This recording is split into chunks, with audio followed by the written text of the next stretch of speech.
So, as promised, I think the first one would be the Auchentoshan American Oak. As you can see, this bottle is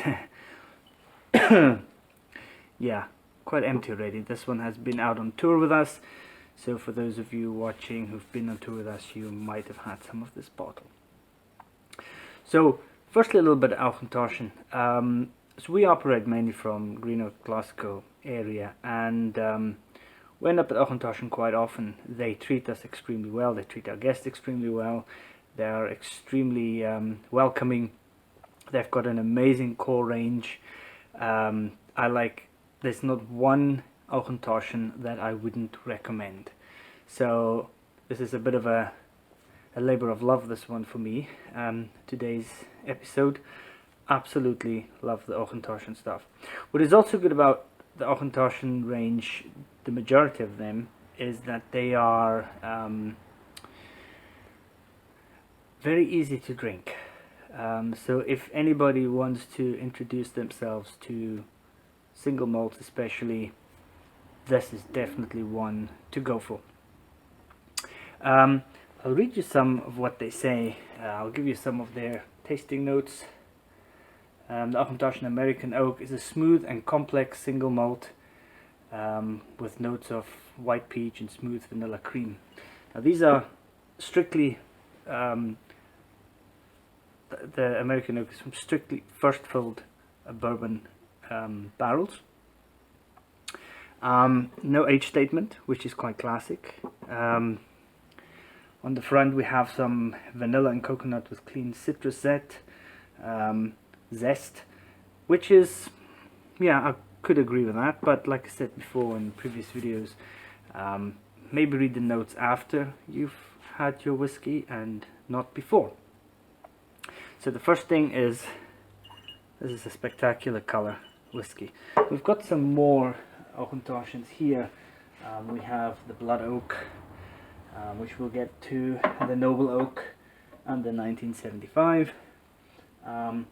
And at home we also have the Virgin Oak and two versions of their distillery casks, which is basically, as a rule, they take a hogshead Pedro Jimenez cask that has been lying for 12 years and they open it, and you can only get that at the distillery itself, which is wonderful. And you can pretty much blindly buy every single bottle. We've bought probably 6 or 7 already, and they are just truly amazing. So anyway, let's get right into it.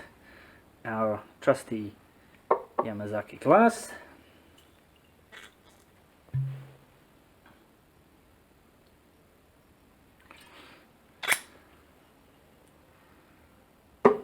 And you can immediately, just by pouring it, you can smell that kind of sharp alcohol, zesty, kind of fruity smell that comes off it. It doesn't have the longest legs in the world. You can see that there. And let's have a go.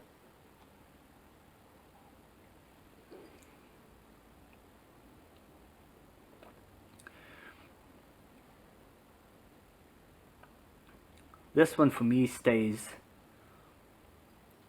all over the tongue and does that little bit of a burn in the back on the first sip.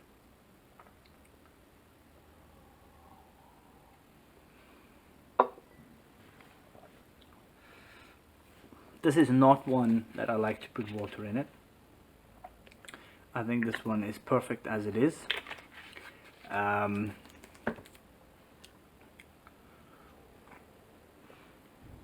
This one goes really well with some shortbread. It goes well with oatcakes, kind of more bitter cheeses to get that contrast between the sweetness and the kind of more bitter cheeses, maybe like a Camembert, something like that. I like to have whiskey with seafood, but I prefer that with the peaty ones.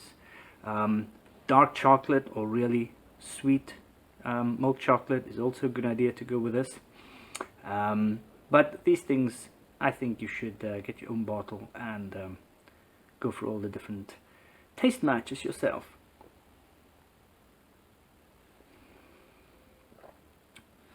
This is just a wonderful everyday whiskey, and yes, I think that is it. Slanjava.